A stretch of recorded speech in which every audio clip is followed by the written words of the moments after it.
নমস্কার, আমি অমৃতা সিংহ রায়।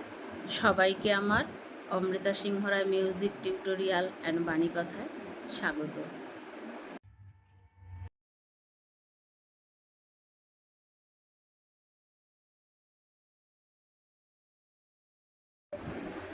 পরম পিতার রাতুল চরণে প্রত্যেকের মঙ্গল কামনা করি। আজকে আমি শ্রী শ্রী ঠাকুর অনুকূলচন্দ্রের জীবনের একটা ছোট্ট গল্প আপনাদের সঙ্গে শেয়ার করব।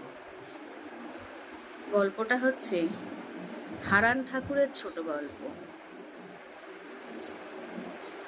একবার হারান নামে এক ব্যক্তি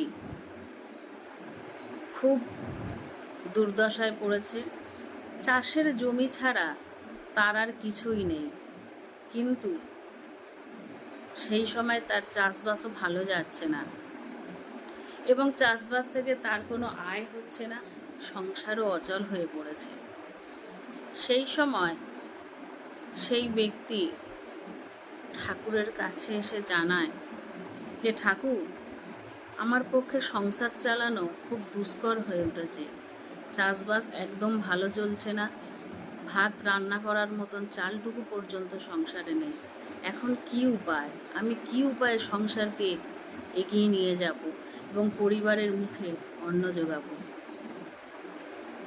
তখন ঠাকুর কিছুক্ষণ চুপ করে থেকে বললেন, তার প্রশ্নের কোনো উত্তর না দিয়ে তিনি বললেন, আচ্ছা, তুই আমাকে একটু ভালো কুমড়ো খাওয়াতে পারিস? তখন হারান বললেন, হ্যাঁ ঠাকুর, পারবো। ঠিক আছে, তুই আমাকে ভালো কুমড়ো একটু খাওয়া। হারান ঠাকুর চলে গেল, চারিদিকে ভালো কুমড়ো খুঁজলো, কিন্তু ঠিকঠাক মনের মতো কুমড়ো কিন্তু পেল না, যেটা ঠাকুরকে উপহার দেয়া যায়।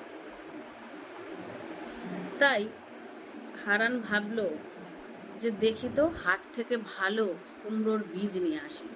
ওই বীজ দিয়ে যদি আমি চাষ করি, তাহলে ভালো কুমড়ো আমি নিজেই ফলাতে পারবো। তখন বাজারে গিয়ে ভালো কুমড়োর বীজ নিয়ে এলো এবং জমিতে চাষ করলো। সেই কুমড়োর বীজ থেকে মাঠ ভরে গেল কুমড়োয়, বিরাট বড় বড় কুমড়ো হলো। সব থেকে বড় কুমড়োটা হারান নিয়ে এলো ঠাকুরের জন্য।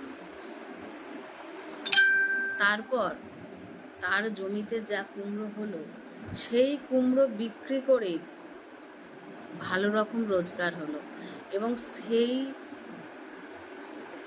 অর্থ দিয়ে সে তার সংসারকে খুব সুন্দরভাবে চালাতে পারলো এবং পরবর্তীকালে চাষাবাদ নিয়েই সে মেতে উঠল। ঠিক এইভাবেই ঠাকুর কিন্তু হারানের উত্তর না দিয়ে তাকে দিয়ে কাজ করিয়ে নিল, তাকে দিয়ে চাষ করিয়ে কুমড়ো ফলিয়ে নিল, শুধু নিজে একটু কুমড়ো খাবে এই কথা বলে। এখানেই বোঝা যাচ্ছে যে ঠাকুর কিভাবে তার শিষ্যদের সাহায্য করেন। তিনি তার শিষ্যকে কর্মঠ করে তুললেন তার এই একটা কথার দ্বারা।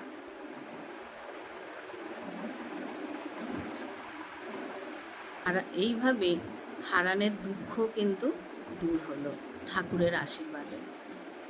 জয়গুরু সবাইকে। এই ধরনের গল্পগুলো যদি আপনাদের ভালো লেগে থাকে, তাহলে যারা এখনও আমার চ্যানেলটিকে সাবস্ক্রাইব করেননি, তারা অবশ্যই আমার চ্যানেলটিকে সাবস্ক্রাইব করুন এবং লাইক ও শেয়ার করে আমাকে উৎসাহিত করুন। জয়গুরু।